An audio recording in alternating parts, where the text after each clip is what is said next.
দর্শক আসসালামু আলাইকুম। পার্বত্য চট্টগ্রাম বান্দরবনে সাম্প্রতিক সময়ে বেশ কজন সেনাবাহিনীর সদস্য নিহত হয়েছেন।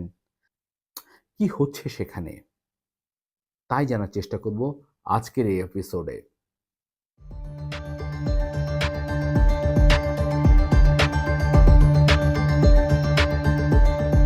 সেনাবাহিনীর প্রধান হিসেবে জেনারেল শফিউদ্দিন আহমেদ ২০২১ সালে দায়িত্ব নেওয়ার পর এখন পর্যন্ত সেনাবাহিনীর অন্তত ৮ জন সদস্য নিহত হবার খবর পাওয়া গেছে। আপনারা জানেন নিরাপত্তা বাহিনীর সঙ্গে কেএনএফ বা কুকিচিন লিবারেশন ফ্রন্টের সংঘাত চলছে বেশ কিছুদিন ধরে। এই সংঘাতের মধ্যেই নেওয়া হয়েছিল শান্তি আলোচনার উদ্যোগ। এরই মধ্যে গত এপ্রিল মাসের শুরুতে কুকিচিনের বিরুদ্ধে অভিযোগ আসে ব্যাংক ডাকাতি চেষ্টা করেছে। সেই সাথে তারা ছিনিয়ে নিয়েছে পুলিশ ও আনসার সদস্যের অন্তত ১৪টি অস্ত্র। এই ঘটনার পরে ভেস্তে যায় শান্তি আলোচনা।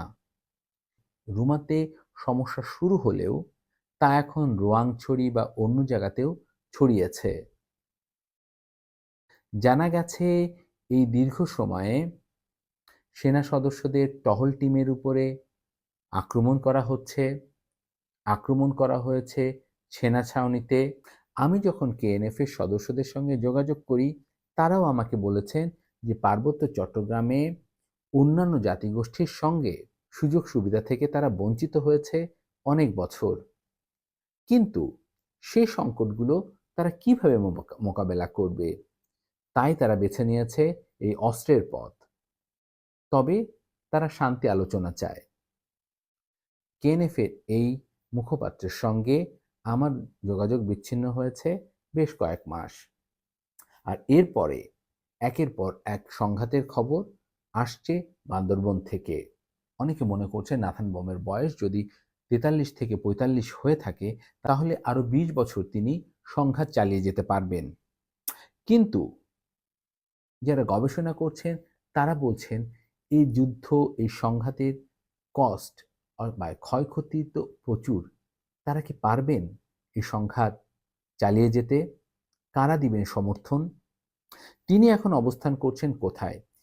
এ বিষয়ে আমি জানতে চেয়েছিলাম নিরাপত্তা বাহিনীর কর্মকর্তাদের কাছে। তাদের অন্তত ২ জন আমাকে বলেছেন তিনি এখন অবস্থান করছেন মিজোরামের রাজধানী আইজলে। তো মিজোরামের সাথে বাংলাদেশের যে সম্পর্ক, তা কি কেবলমাত্র নাথান বমের জন্য ধ্বংস হয়ে যাবে? বান্দরবনের নিরাপত্তা বাহিনীতে যারা কাজ করছেন তারা চেষ্টা করছেন এই সমস্যাটা আশু সমাধানের জন্য। এখন পর্যন্ত যে সংঘাত রয়েছে তাতে কেবল রক্তই ঝরছে এবং মরছে বাংলাদেশেরই মানুষ। কেউ হয়তো সেনাবাহিনীর পোশাকে, কেউ বা কুকিচিনের পরিচয়ে। শান্তি ফিরে আসুক বান্দরবনে, সেই প্রত্যাশায় আজকের মতো বিদায় নিচ্ছি। আসসালামু আলাইকুম।